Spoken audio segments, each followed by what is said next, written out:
So hello friends, welcome back to Shani academics. मेरा नाम है शालिनी वर्मा और आज मैं आप सभी के साथ डिस्कस करने जा रही हूँ क्लास फर्स्ट का यूनिट 2 चैप्टर आफ्टर आ बाथ, यानी कि नहाने के बाद।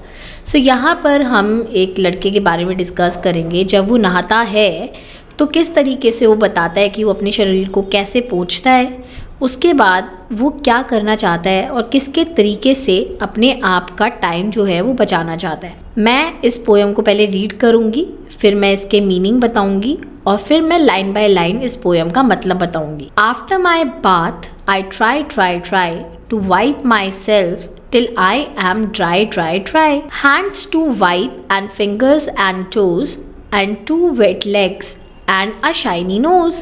Just think how much less time I had take if I were a dog and could shake. So यहाँ पर हम मीनिंग समझ लेते हैं। ट्राई का मतलब होता है कोशिश करना, वाइप का मतलब होता है पहुँचना, ड्राई मतलब सूखा, हैंड मतलब हाथ, फिंगर्स मतलब उंगलियाँ, टो मतलब जो आपकी पैरों की उंगलियां होती हैं उनको कहते हैं, शाइनी मतलब चमकदार। इनको आप अपनी कॉपी में नोट कर लेना वर्ड मीनिंग को। अब हम एक एक लाइन को पढ़ते हैं और समझते हैं। After my bath I try, यानी कि वो कह रहा है कि नहाने के बाद मैं कोशिश करता हूँ टू वाइप माई सेल्फ, अपने आप को पोंछने की, टिल आई एम ड्राई, जब तक कोशिश करता रहता हूँ जब तक मैं पूरी तरीके से सूख नहीं जाता। यानी कि पहले पैराग्राफ में ये बच्चा जो है नहाने के बाद अपने आप को सुखाने की कोशिश करता है और जब तक ट्राई करता रहता है जब तक वो सूख नहीं जाता। Hand to wipe and fingers and toes, यहाँ पर वो बोल रहा है कि मुझे अपने हाथ भी पोंछने होती हैं, अपने उंगलियाँ भी पोंछनी होती है और अपने पैरों की उंगलियाँ भी पोंछनी होती हैं। And 2 wet leg and a shiny nose, और मेरे को अपनी 2 गीली टांगों को भी पोंछना होता है और मेरे को अपनी नोज़ को भी जो है वो पोंछना होता है। Just think how much less time I had take, ज़रा सोचो कितना कम समय मैं लूँगा अगर मैं एक डॉग हूँगा।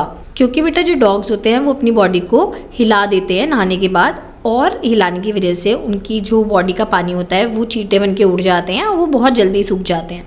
तो यहाँ पर वो बोल रहा है कि अगर मैं डॉग होता तो मेरे को कितना कम टाइम लगता, मैं अपनी बॉडी को शेक करता और मैं जल्दी से सूख जाता। सो यहाँ पर ये जो पूरी पोएम है वो ये बता रही है कि ये जो लड़का है ये नहा रहा है, उसके बाद ये अपनी बॉडी को जब सुखाता है तो वो बोलता है कि मुझे टाइम लगता है अपने हाथ साफ़ करने में, अपनी फिंगर्स को साफ़ करने में, फिर मैं अपने पैरों की फिंगर्स को साफ़ करता हूँ, फिर मैं अपने जो लेग है उसको पोंछता हूँ, जिसमें मुझे टाइम लग जाता है। बट मैं कभी कभार सोचता हूँ कि अगर मैं डॉग होता तो मुझे इतना टाइम नहीं लगता, मुझे बस अपनी बॉडी को शेक करना पड़ता और मेरा सारा पानी झड़ जाता और मैं बहुत जल्दी सूख जाता। सो ये एक पोएम थी आफ्टर अ बाथ जिसको लिखा है एलिन फिशर ने, और ये आपका क्लास फर्स्ट का यूनिट 2 की पोएम है। आई होप आपको ये समझ आई होगी। जाने से पहले एक बार फिर से पढ़ेंगे। After my bath I try to wipe myself till I am dry, hands to wipe and fingers and toes and 2 wet legs and a shiny nose. Just think how much less time I had take if I were a dog and could shake. So अगर आपको मेरे द्वारा बताया गया explanation अच्छा लगा है so you can like my channel।